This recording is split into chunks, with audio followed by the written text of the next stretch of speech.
வணக்கம். கொத்தவரங்காய் வத்தல் செய்கிறது எப்படின்னு இப்போ பார்க்கலாமா?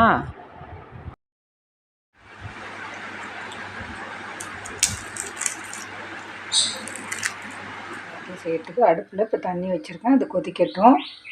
அது கொதிக்கிறதுக்குள்ளே நம்ம கொத்தவரங்காவை நல்லா க்ளீன் நுனி கருப்பாக இருக்குது பாருங்கள். இதெல்லாம் கட் பண்ணிவிட்டு நல்லா அலசிட்டு இதை பாருங்கள் எடுத்து வச்சுருக்கேன். பாருங்கள் இவ்வளோ வேஸ்ட் எல்லாம் வந்திருக்கு. என்னென்ன தேவையில்லையோ அதெல்லாம் தூக்கி போட்டுட்டு அழகாக இது பண்ணி வச்சுருக்கேன். ரெடியாக இருக்குது. நமக்கு எவ்வளோ தேவையோ அந்த அளவுக்கு நம்ம உப்பு தண்ணி கொதிச்சிருச்சு. கொத்தவரங்காவை தண்ணியில் சேர்த்துக்கலாம். இது வந்து 1/2 கிலோ கொத்தவரங்காய்.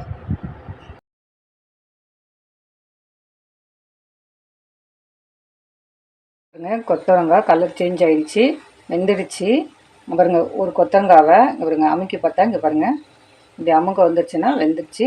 நம்ம அடுப்பு ஆஃப் பண்ணணும். நம்ம என்ன செய்கிறோமோ அதை விட பாத்திரம் பெருசாக இருக்கிற மாதிரி பார்த்துக்கோங்க. அப்போ தான் நம்மளால் அதை ஒழுங்காக செய்ய முடியும். நம்ம ஃபஸ்ட்டே செய்கிறது நல்லா வரலன்னா நமக்கு தன்னம்பிக்கை போயிடும். இப்போ இதை ஆறட்டும். தண்ணியை இழுத்துட்டு வச்சுருக்கேன், தண்ணி இல்லாமல். இப்போ இதை நம்ம ஒரு பெரிய தாம்பத்தில் போட்டு காய வச்சு எடுத்துக்கலாம்.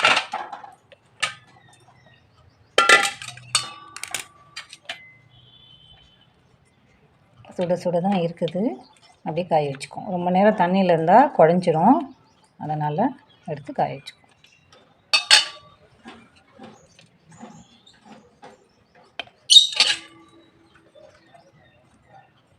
இப்படி நல்லா பரப்பிட்டு நம்ம காய வைக்க வேண்டியது. அவ்வளோதான். ஒரு நாள் காய்ச்சல், மேலே இருக்க ஈரம் உணர்ந்து போயிருக்கு, அவ்வளோதான். இப்போ 2வது நாள் காய வைக்கும்.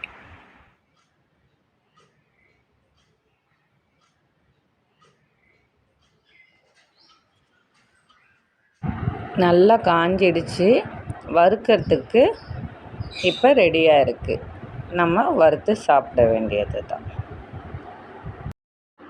1/2 கிலோவுக்கு வாங்கின கொத்தவரங்காய் 2-3 முறை தான் வறுக்கலாம். அந்தளவுக்கு கம்மியாக தான் இருக்குது. வெயில் இருக்கும்போது இந்த மாதிரி வத்தல் போட்டு ரெடி பண்ணி வச்சுக்கிட்டோம்னா தேவைப்படும் போது வறுத்து சாப்பிட்லாம். கொத்தவரங்காய் பொரியல் பிடிக்காதவங்களுக்கு கூட கொத்தவரங்காய் வத்தல் ரொம்ப பிடிக்கும். கொத்தவரங்காய் சத்தான காய். கடையில் கண்டதை வாங்கி சாப்பிட்றத விட சத்தான இந்த வத்தல் செஞ்சு சாப்பிடலாம். இவ்வளோ நேரம் இந்த வீடியோவை பொறுமையாக பார்த்ததுக்கு நன்றி. வணக்கம்.